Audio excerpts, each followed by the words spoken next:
Ancient kinsmen call my name, far off in the night.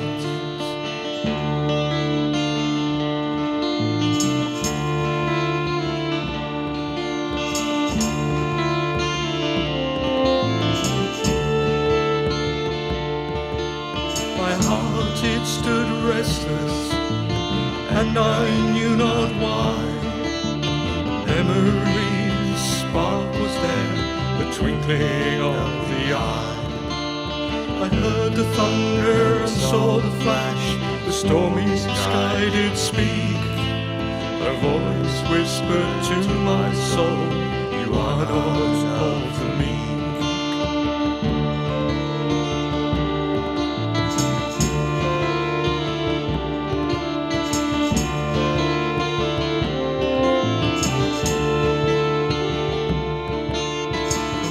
Of the eastern stranger are not yours to bear. You have heard the raven speak and seen the eagle stare. Battle's pain and scold's words, born of flowing mead, steps along the lonely path where waits the eight-legged steed.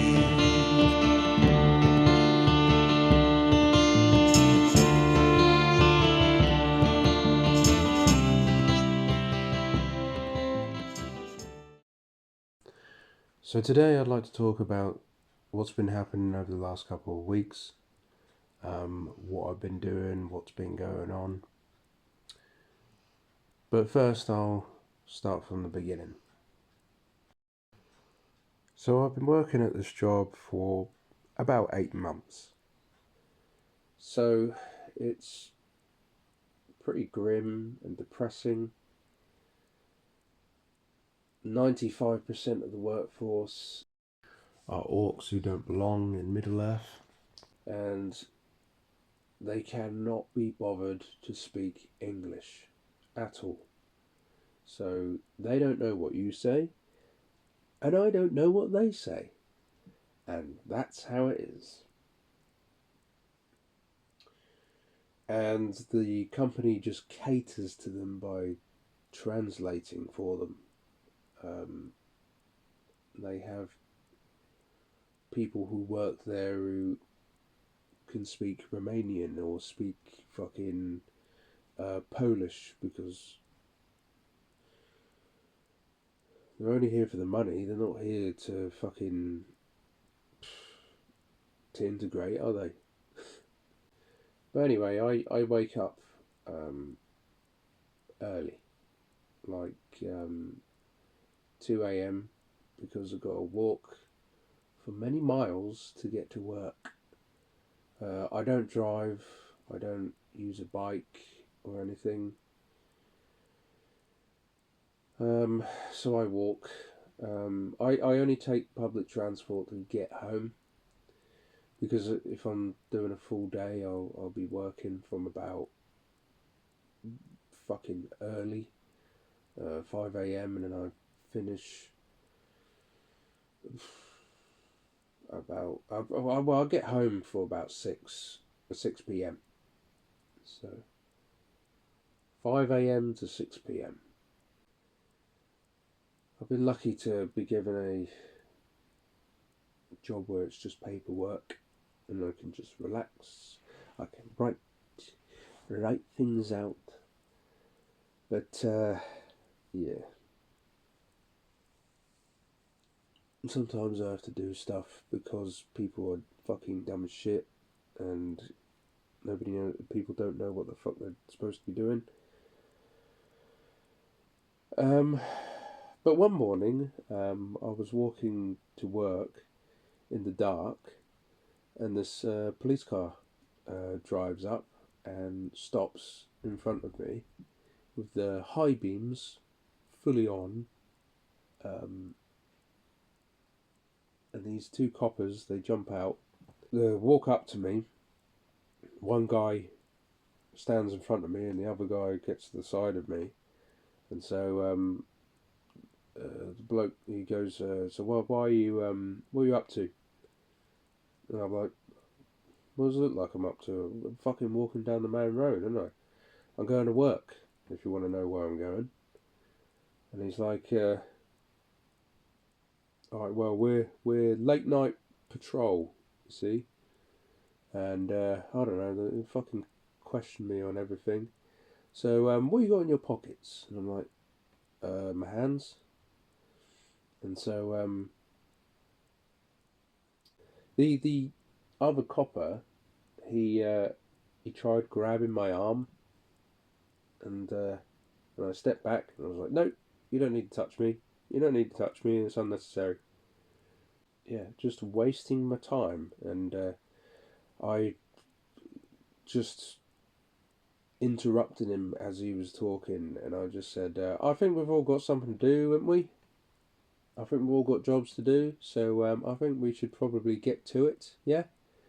And so I fucking started walking off. They didn't pursue me or anything because I had done nothing wrong and got nothing on me. But I was honest with them, you know, so fuck it. Sometimes in life you definitely need to assert yourself and make your presence known and make sure people realise that you exist. You know, or like when you're at work, you know, you're working with all these fucking orcs, right? Don't take their shit, okay? Don't fucking let them shove you out of the way. Don't let them fucking talk to you like shit, okay? Which is what they do. You make your presence known. Yeah. So I show up in the morning and I come into the main the main room where you have all these fucking people preparing for their shifts, and the place gets absolutely fucking packed. So I sit down on a table that has the only English people, the only English workers. So I come and sit with them, and yeah, and I observe these people. You've got this one young lad. He keeps talking to me all the time about stuff, and I think he's like hyper autistic. He sounds like Christian, but Christian with an English accent, I suppose. But he's like hyper obsessed with anime, and he's like telling me about, I don't know, fucking Evangelion or something, and I don't know. He's telling me about it. I didn't even ask. Honestly, I didn't even ask. I don't know anything about anime. I know a few things. I know a few films. I don't know. I've heard of Pokemon. I've never watched it. I've seen the one where the girl has a white wolf and she has a bow, and she I think it's like it's something to do with the environment or something. I can't remember. It's been a long time since I've seen that. What else is there? Oh yeah, there's the one with the two boys who get. It's during the war, and then it's Hiroshima or Nagasaki. It's one or the other, and it gets nuked, and they're trying to survive after the nuking, and then the little boy dies. It's all very depressing. But yeah, those are the only ones I've seen, and I think, yeah, they're alright. But yeah, there's some animes that are like, I have no interest in watching animes, and those series, those programs can have like fucking 700 episodes each or something, and I immediately am like, nope, no thank you. I've spent enough of my life watching Doctor Who and Star Trek. You know, I've seen fucking hundreds of episodes of Doctor Who and Star Trek.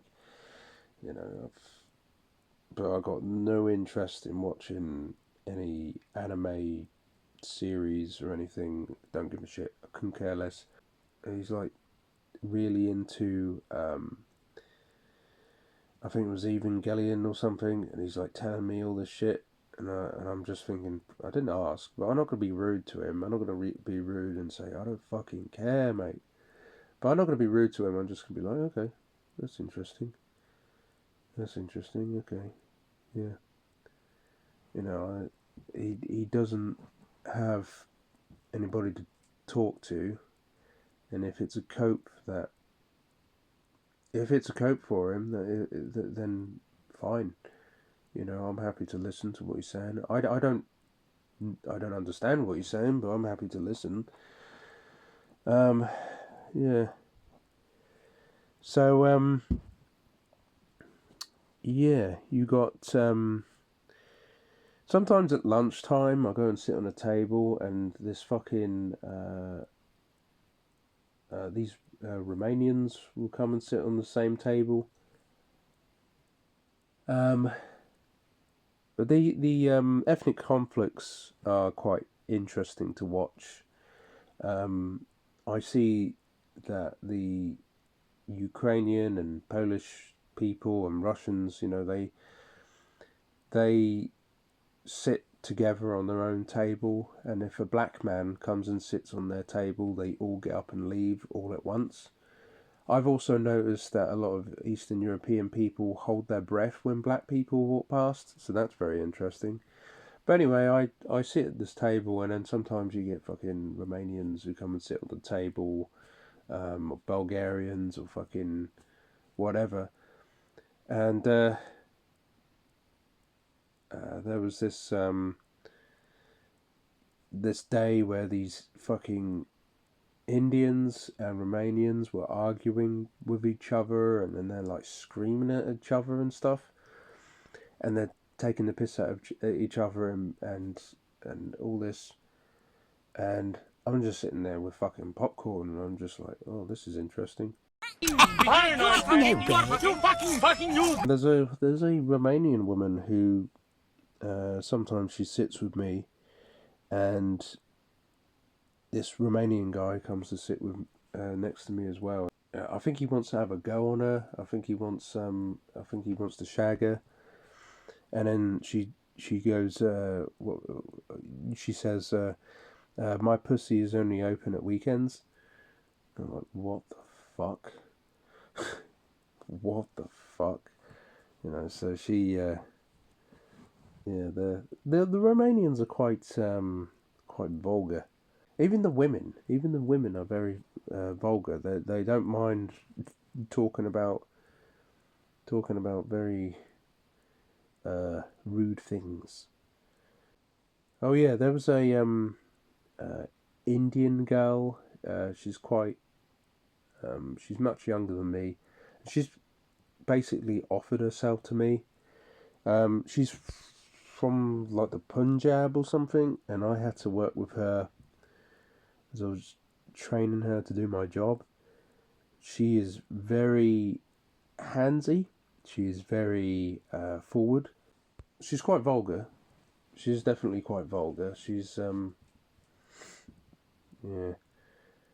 When I go and have my lunch, and I just want to sit on my own. But she comes over, and then she's like chatting to me, and then all of a sudden she fucking sits on my lap and puts her arms around my neck, and she's going, "I bet you are a big man." And she says, "You are very tall. You got big feet. I bet you got big dick as well." And I'm going, "What the fuck? What the fuck?" And I said, "Aren't you married?" And she's like, "Yes, but he is in India." I'm like, "Right, okay." So while she's been in Britain, she's been exposed to our culture, and while she's here, she feels like she can get up to anything. And so Yeah, she is chatting to all the blokes there, right? It doesn't matter who they are. She's chatting to them. It doesn't matter if they're black. It doesn't matter if they're fucking Romanian. She's chatting to them. There's some young English lads that she's chatting up as well. But yeah, she's desperate for it. I wouldn't have a go on her. Absolutely not. She's been fucking rolling in mud. Anywho, so there's this gay black guy. I've seen him about, and I've sort of seen him about for quite a while, for several months now. And only recently he approached me and he said something like, swing in a certain way. And I'm like, okay, alright, what are you telling me for? And he goes, I think you swing in that way as well. And I quite bluntly told him to fuck off. He'll be looking for trouble if he pushes it any further, that's all I'm saying.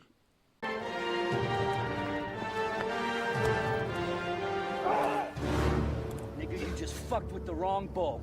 But some of these people are so fucking dumb, you know? They're so dumb. They're so backward. So one day I saw these cleaners come in and they had this hose and they were just hosing down electrical equipment. And I'm standing there watching and I'm thinking, what the fuck are they doing?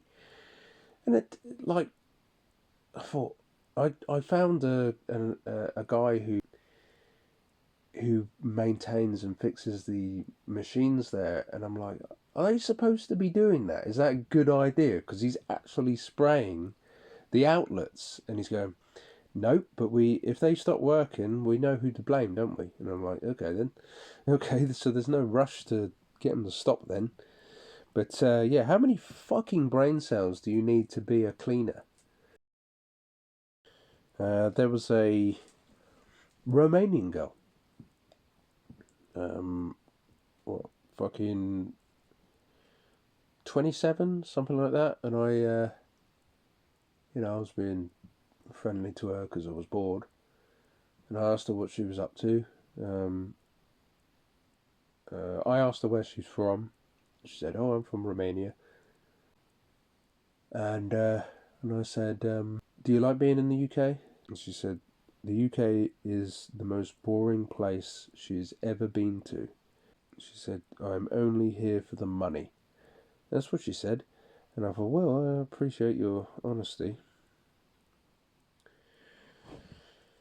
But yeah, like when all the money's gone, it's like all the flies are hovering around a piece of shit on the floor.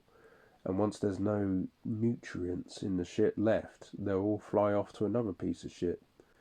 So, yeah, I suppose you could. That's like the UK, innit? When there's no money, they'll all leave. All of them. It doesn't matter how many generations they've been here, they will leave. I've spent some time with some of the English workers and I've tried to get to know them and be friendly with them while we work. And there was this big fat English guy. He's like the North FC meme, if you've seen that. But yeah, I've worked with him before, and he's like covered in tattoos. He's got a bald head and stuff, and he's saying he's talking about football and stuff, and I'm like, I haven't got a fucking clue. I don't watch football, but he's a friendly enough guy, and I say to him, so, like, what do you do when you're at home? You know, you're working here all the time. What do you do when you're at home? What are you looking forward to? And he said, so what I'm basically asking him is like, what do you do to cope? What do you do to cope with life when most of the time when most of the time you're fucking working? And he said, well, I've got some Stellas at home, and I when I come home and I crack open a couple of Stellas. And then I go to bed. And I was like, right, okay. Are you not married? And he said, no, I'm not married. Oh, okay. Uh, you ever been married? No, I've just been working here. Lush, bruv, lush. And I said, yeah, okay, lovely. What a life. What a life to live.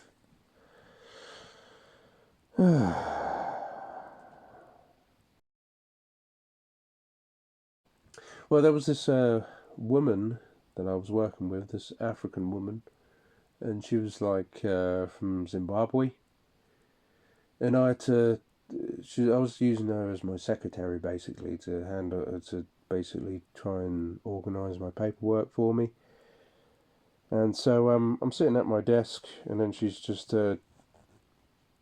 chatting to me, and I don't feel like talking. I just fucking I've got stuff to do. And I'm thinking, what have we got to talk about? You know what I mean? Like, what the fuck have we got to talk about? We can't relate to one another. What the fuck have we got to talk about? I've got work to do.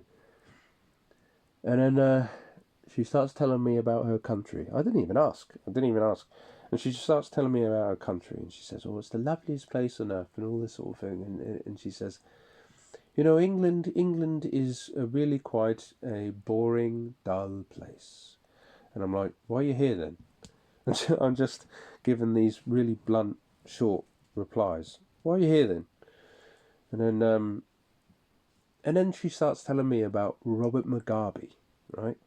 And she's telling me about Robert Mugabe, and she says, there has never been such a wonderful man. And I'm going, oh, fuck off. I don't care. Why the fuck are you telling me about Robert Mugabe? I'd much rather hear about Cecil Rhodes, thanks. Then I come to the main hall, and I sit down on this table, and it's the end of the day, and I'm getting ready to leave.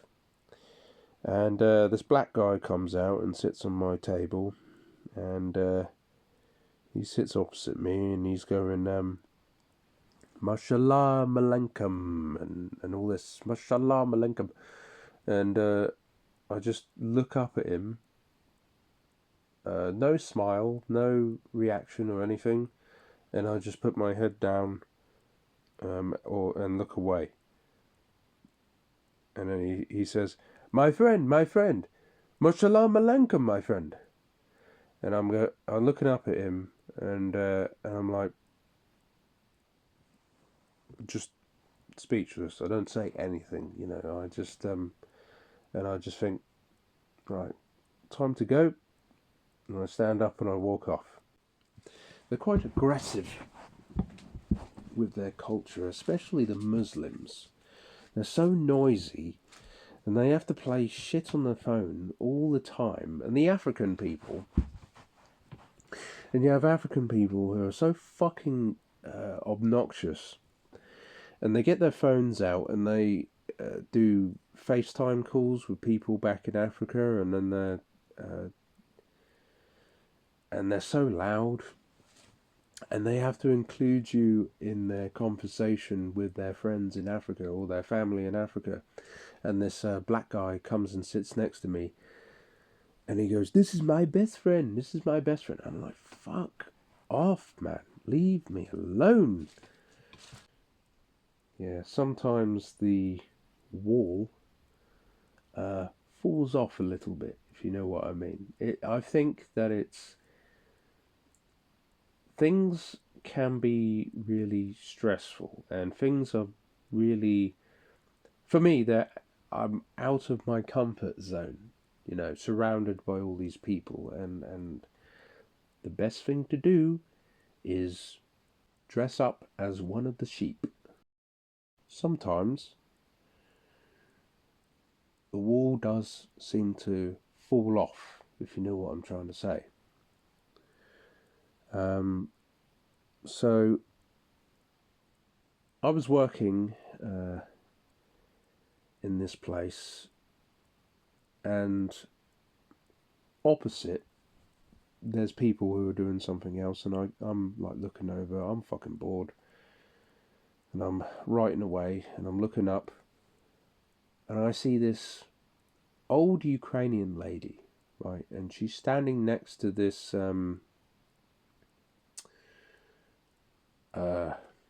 Muslim guy. I think he's like Afghan, something like that. And he is being very rough with this old Ukrainian lady, right? And everybody around are there. They are witnessing things, and they are doing nothing about it. And I can see an old English guy standing nearby, right? And he's saying nothing. He's saying nothing, right? This bloke is grabbing this old Ukrainian lady and dragging her around, and he's like screaming and shouting at this lady. She doesn't speak any language other than Ukrainian, so she has no idea what he's saying. He's being really aggressive with this lady, and I'm looking up and I'm watching this and I'm thinking, I'm not getting involved. I'm not getting involved. It's nothing to do with me. They're N-Wars. Let them get on with it. I don't want to get involved. I don't give a shit. But then he hits her in the arm. He doesn't do it once. He does it a few times. Again, nobody does anything. Nobody says anything. Nobody does anything, right? And I'm watching, and I'm getting more and more angry. And again, I think the N was. It's not my problem. But this old lady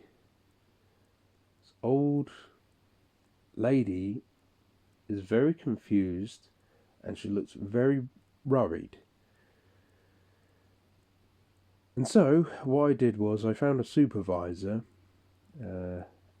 as I was going to break, and I said to him, I don't like what I've witnessed.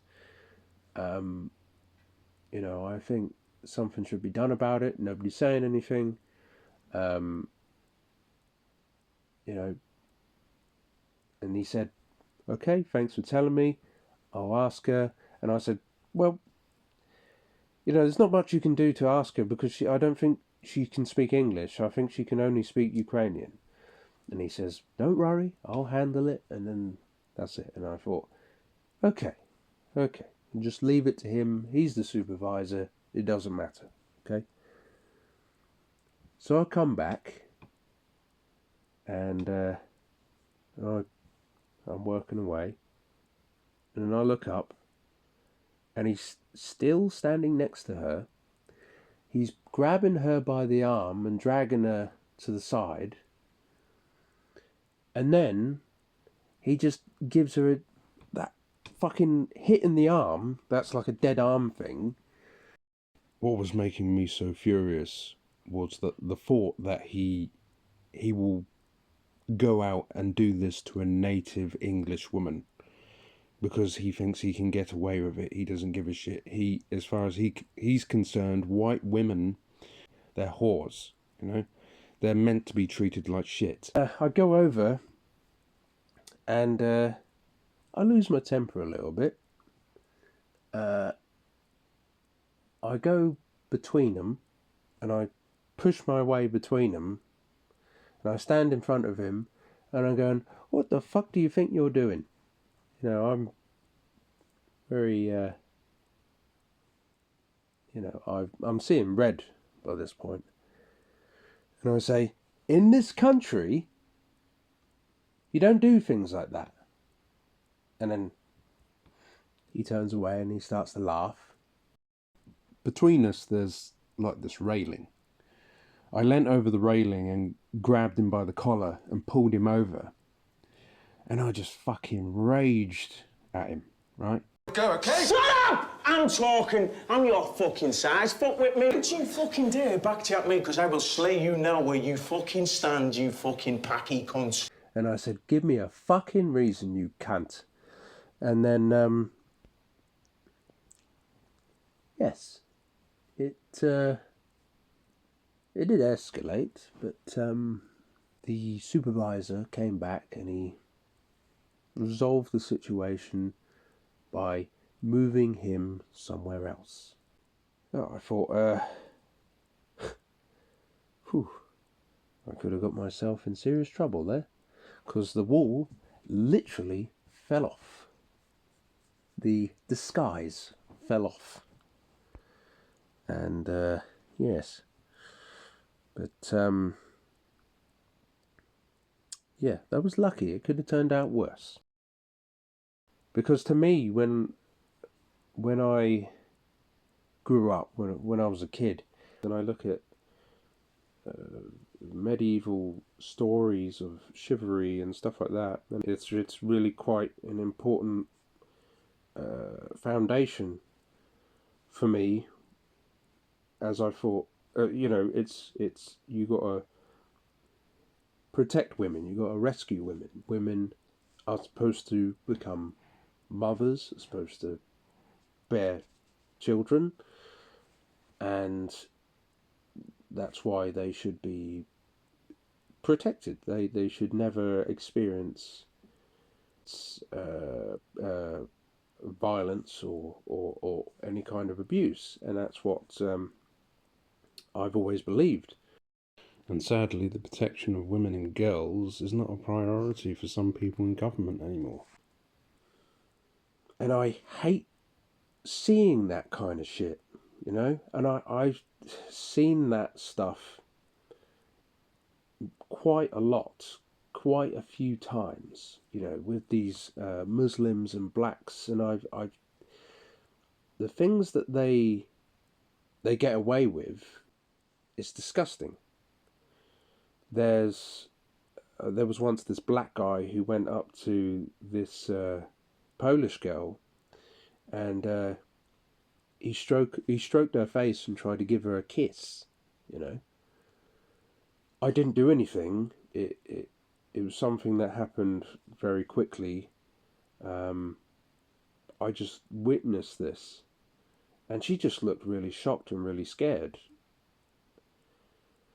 And there was another time where this black guy, he was working. So I was working with this Hungarian girl, right? And this black guy comes in. He wants something from her, so he goes up to her, and he just fucking grabs her by the arm and pulls her across the room. I lost my temper then. I went up and stood between them. I sort of pushed him back, and I stood between him, and I said, "Do you think that's an appropriate thing to do?" And I said, "We don't do things like that here." And I got him by the arm, and I was like pulling him around, and I was going, "Do you like that? Do you like that?" And she was going, "It's all right, calm down, it's all right." I'm going, "No, it's not all right. It's fucking wrong, all right? In this country, that's not how we do things." But they don't care. They don't care. And you will be the one who will be fucked. If something happens, you'll be the one gone, okay? So one day, there was no paperwork to do, and I had to do manual labour with this bloke. So the supervisor comes to me and says, "Oh, this guy is going to teach you how to use this machine that I've never used before." And I said, "Okay, all right then." So he's this he's a Romanian guy, and so I go up to him and I say, right, mate, I guess I'm working with you today. And so he's like looking around. He's not making eye contact with me. He's just not acknowledging me or anything. He's just sort of looking around at other things. And he's just ignoring me. And I thought, okay, all right. I'll give him the benefit of the doubt. You know, he probably can't speak English, or he's retarded. I mean, one or the other. You know, I can be pragmatic. And so he sort of pushes past me and wanders off. So I'm gritting my teeth. And then he doesn't say anything to me at all. He never speaks. Okay? So I have no idea how to use this machine. And he just starts doing stuff.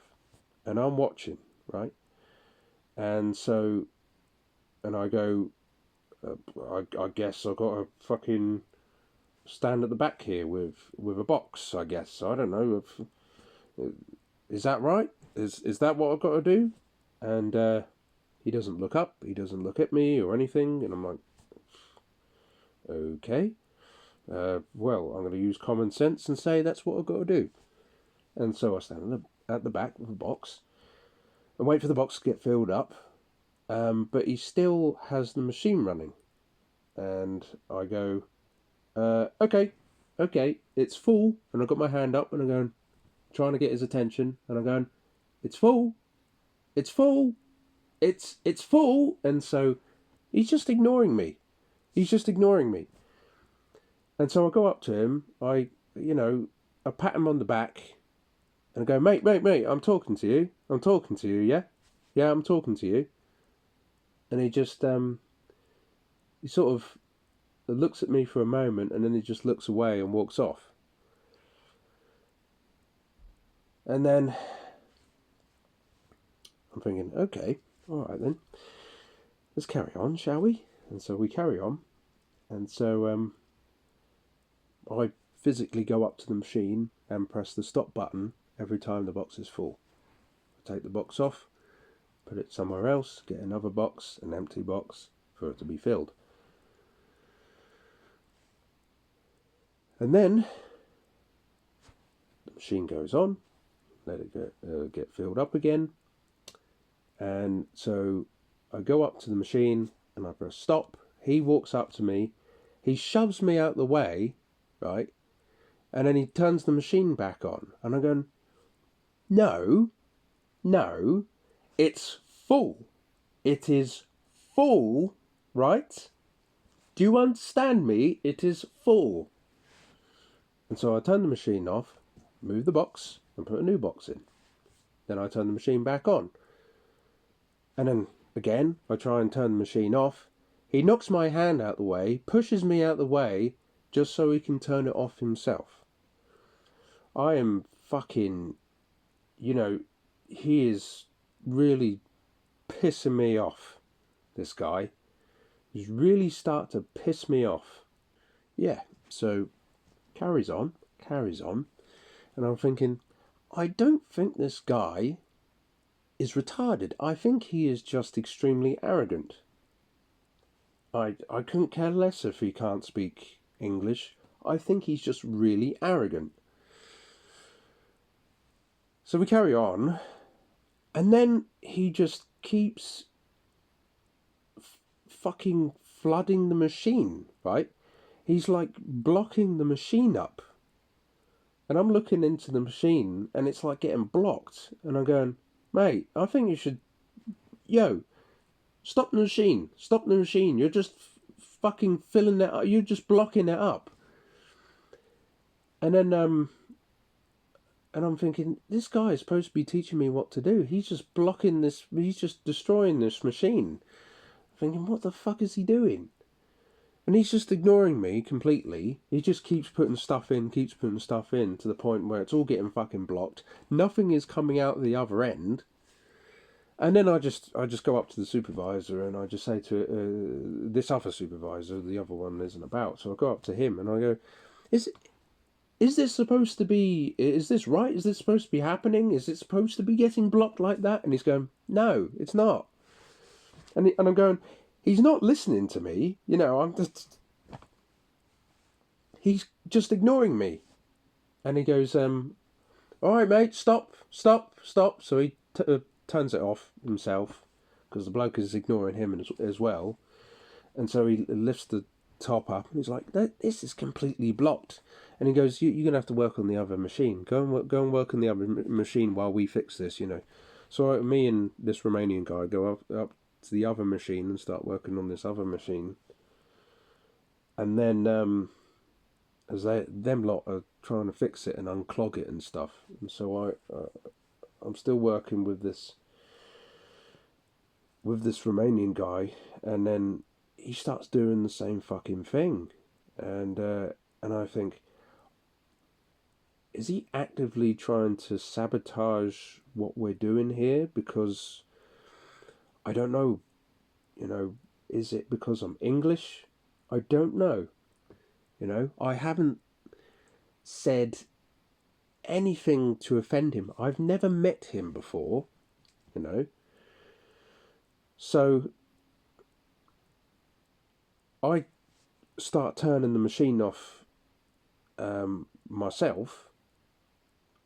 He comes up to me, he pushes me the fuck out of the way, and so I stand up and I just slap him across the face and knock his glasses off, and then we stare at each other for a moment. And, you know, I'm sick of him, the fucking cunt. He walks off to go, he stops staring at me, and then he walks off. And then what he does is he goes and picks up a shovel, and he starts marching back towards me, and I'm thinking, oh, come on then, you cunt. I'm going to give you a good hiding. I'm going to take that fucking shovel off you and give you a good fucking hiding, you fucking cunt. Bring it on, you filthy N-word.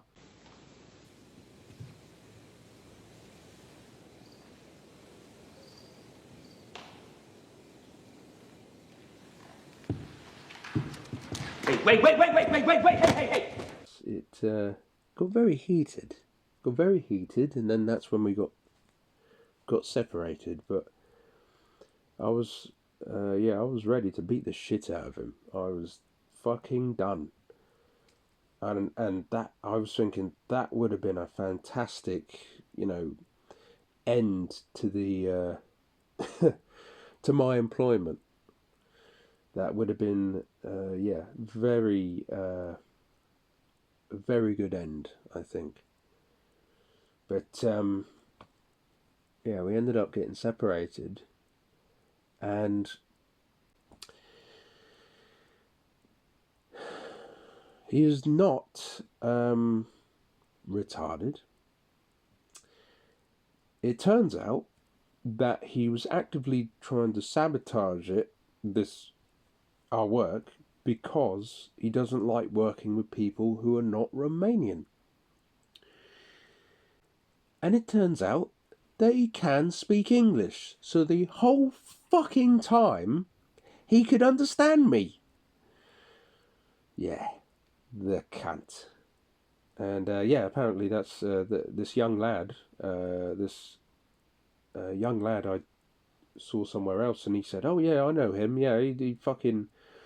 Yeah, I worked with him the other day. He was throwing stuff on the floor and blaming it on me.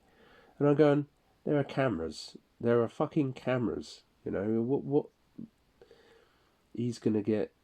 Hopefully we'll get fucking sacked at some point.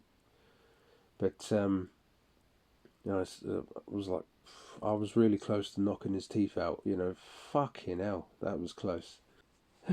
Yeah. I think... In my opinion, I think I wouldn't consider Romanians as white. A lot of people in Eastern Europe, mainly the Balkans, I wouldn't consider them as white. Okay, there has been too much Turkic and Gypsy and Jewish admixture into the Balkans, and there's a lot of people there I wouldn't consider as white.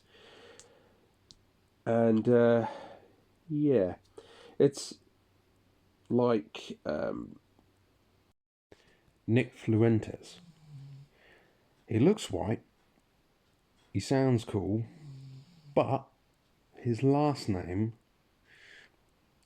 doesn't exactly sound white, does it? So, and it's like, if you like Japanese culture, if you like the samurai, it's all very interesting. But bear in mind, they're not white.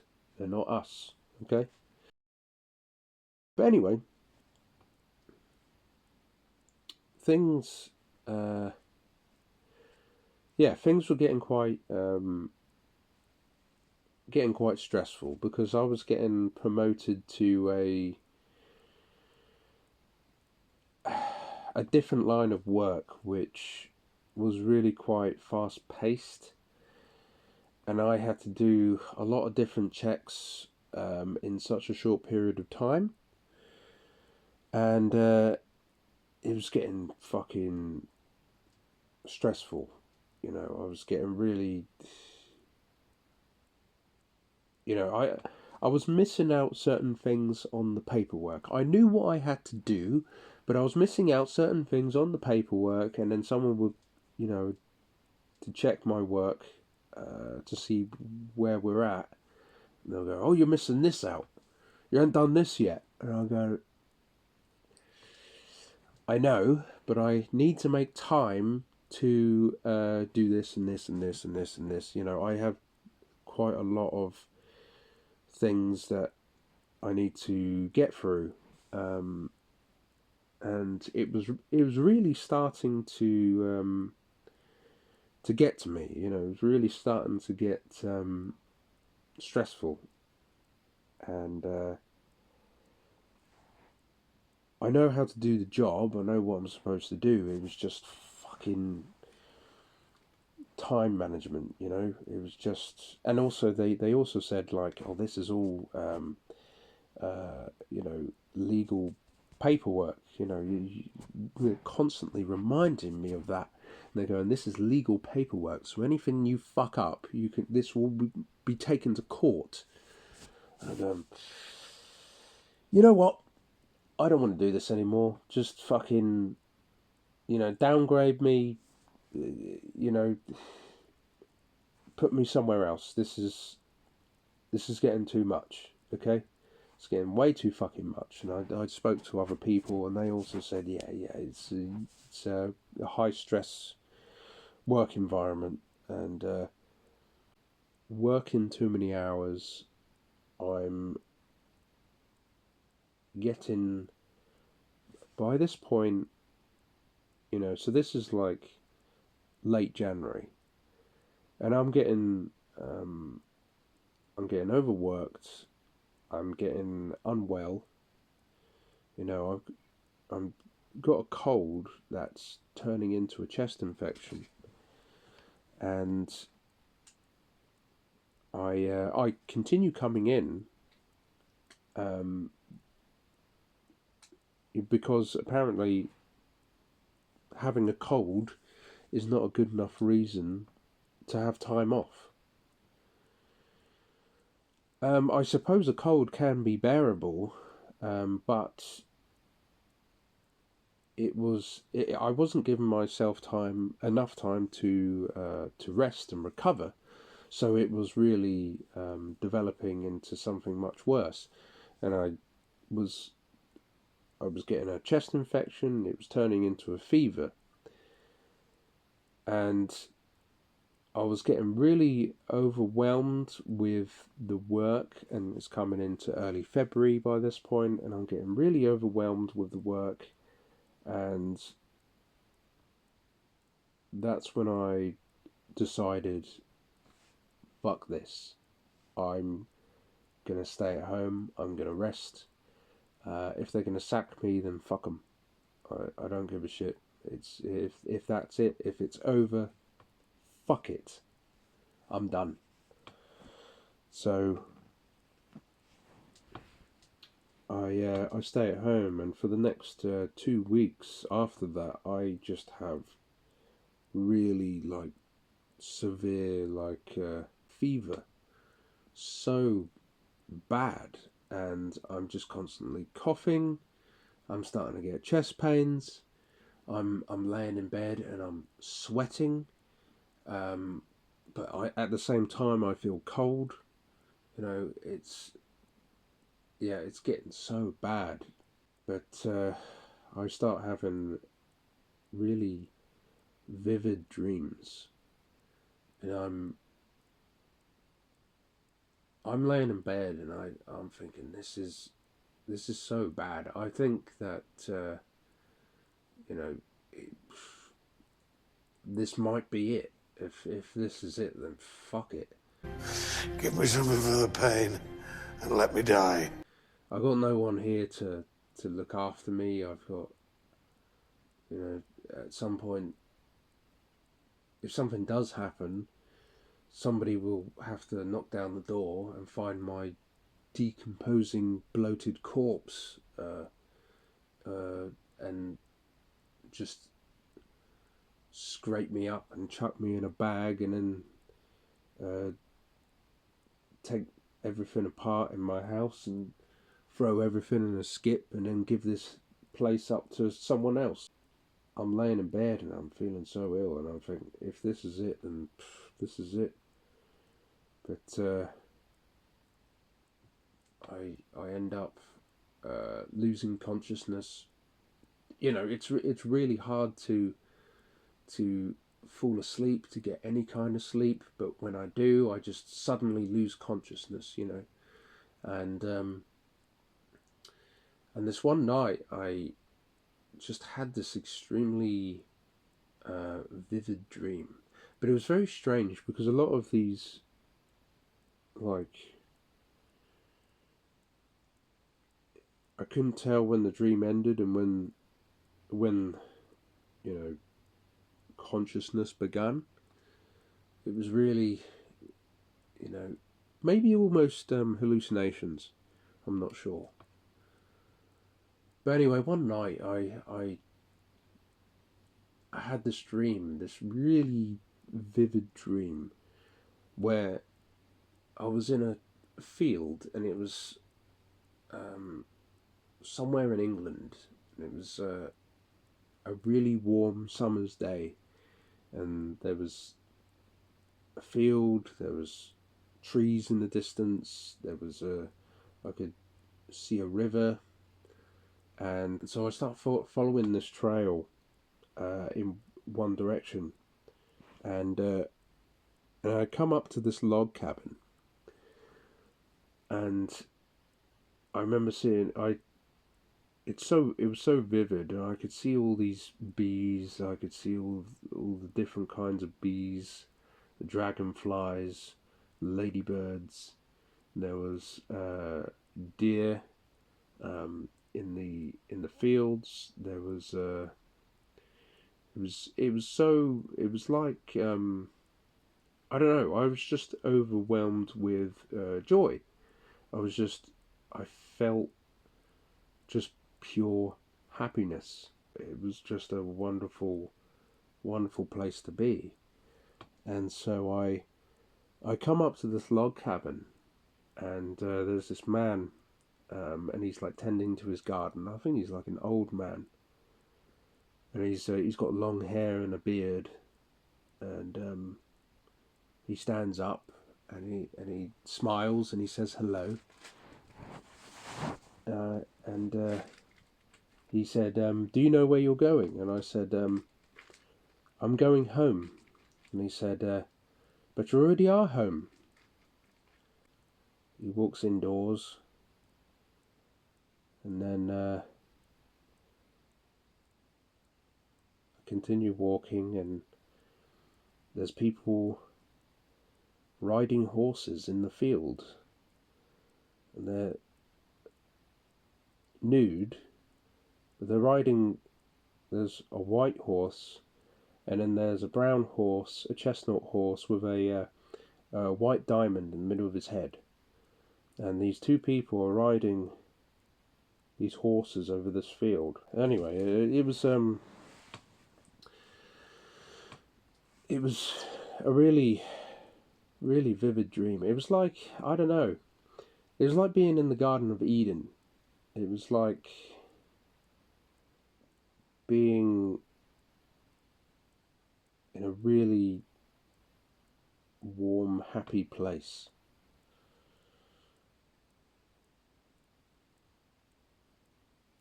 Like the fields of Elysium, or I don't know, the pathway towards Valhalla, or something like that. I don't know. It was really,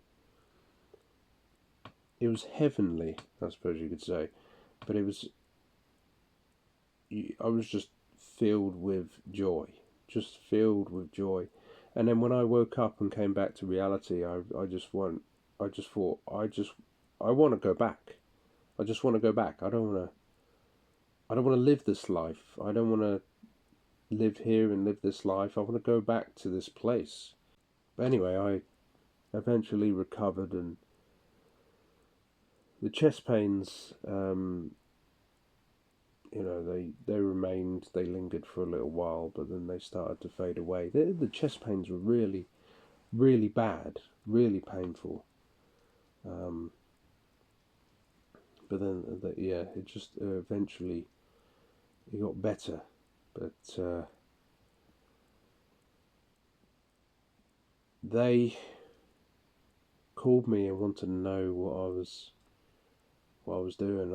I just explained that I just needed time to recover, and I was just getting overwhelmed by the work, by the job, chest infection, all that shit. It was just too. That was bad, and so I was prepared to quit the job, but luckily we came to a middle ground, I suppose, where I'm now getting less days. It is less money, but I'm now getting more time to myself.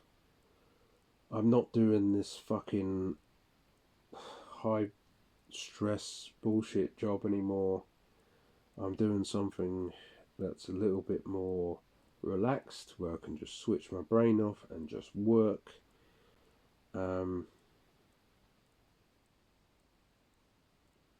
Something that's where I don't have to worry about doing fucking paperwork all the time and doing all that shit. But they were really like disappointed to lose me, but I thought, I can't do it. I can't do it anymore. I just can't do it anymore. It's becoming too much for me mentally, and I just don't want to. It's putting too much strain on me. It's bad enough to come in and day out and be reminded of the Great Replacement every day. You know, it's that, and work with these horrible, fucking, arrogant, rude, cunty, fucking N-wars, you know, and to have really no friends at all. Really, no friends. I remember this guy, this English guy. He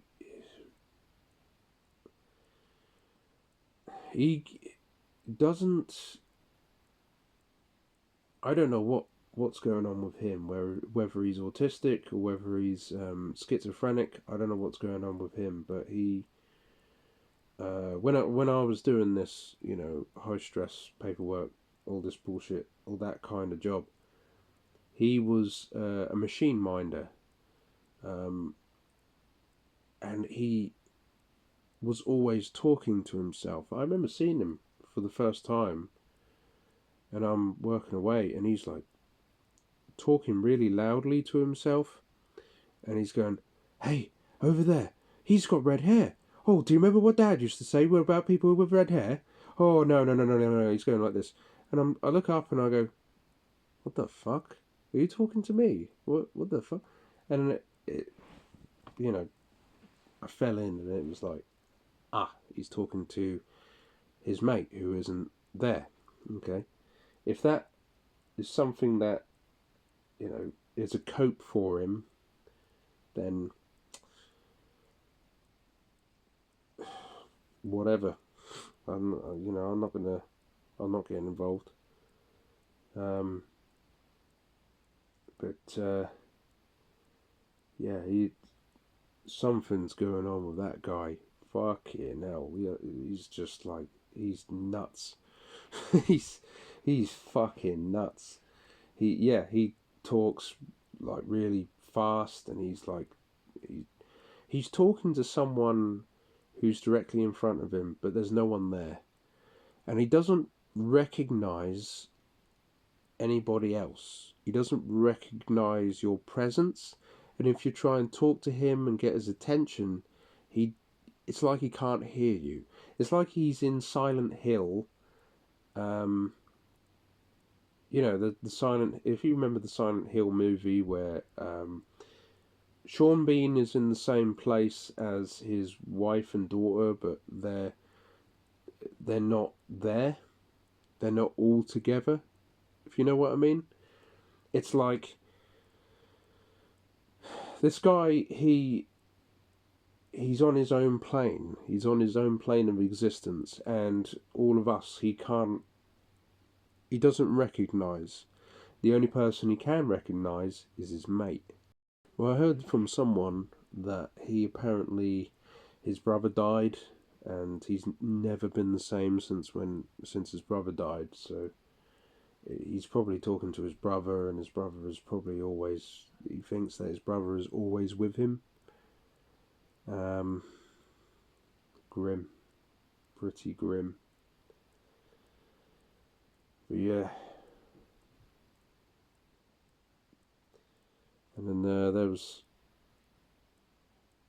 one day, the guy I spoke about before, the North FC bloke, he's working there with him, and then the crazy guy, he walks off, and the North FC bloke, he calls me over, and I walk over to him, and he goes, "What the fuck is the deal with this bloke?" And I'm going, he talks to himself. "He's fucking nuts." And I'm like, yeah, just a little bit. But it's fine. He can do his job, you know. And then that really autistic lad that I talked about earlier, who is obsessed with anime, he was working there with me once, and he is like standing next to me telling me about I don't know, Evangelion or something, and he's like telling me about it, and he keeps being interrupted by the guy who keeps talking to himself. He turns around, and then he looks back at me and he goes, "What the fuck is going on with him?" And I'm going, leave it be, because he's that kind of autistic guy who would actually go up to him and ask him, and just and say something like, "Stop talking to yourself," you know. And so I just said to him, "Mate, leave it be. He's he's not with us, but he can do his job. Leave it be." And yeah, interesting lot, really. Interesting lot, but it's depressing, very depressing. But that's how it is, isn't it? That's how it is.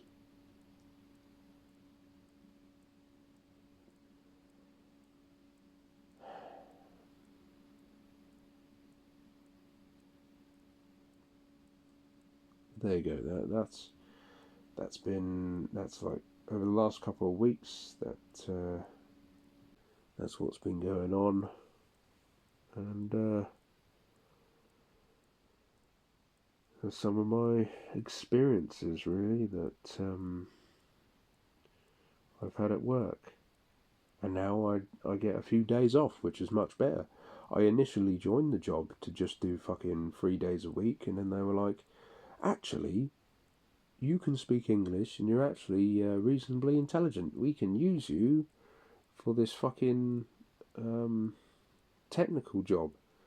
I'm like, okay, you know, I just went along with it. I didn't even know what they were talking about. I was like, fucking, alright then, let's go.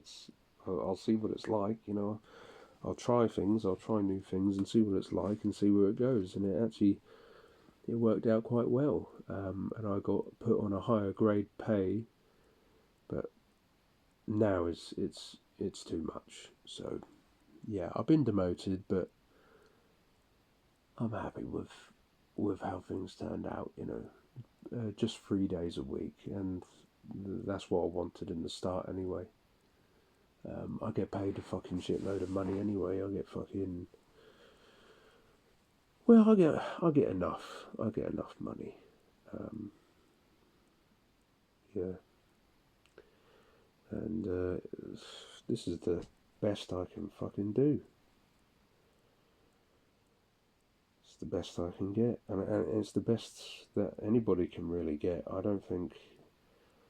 think a lot of these young lads who work there, this isn't really where they want to be, but it's where they've ended up. And like some of the older lot as well, is where they've ended up and they've never left. But yeah, these young lads, they actually want to work and they want to work a proper job, but there are no jobs to take, you know. There are no jobs that'll take them, so they work there. I mean, it's a lot of hours, but the pay is pretty good. The pay is pretty good, yeah. But anyway, thanks for listening. I don't really have anybody to talk to, and I suppose it's kind of like it's like talking to someone, I suppose, isn't it? Yeah. Thanks for listening.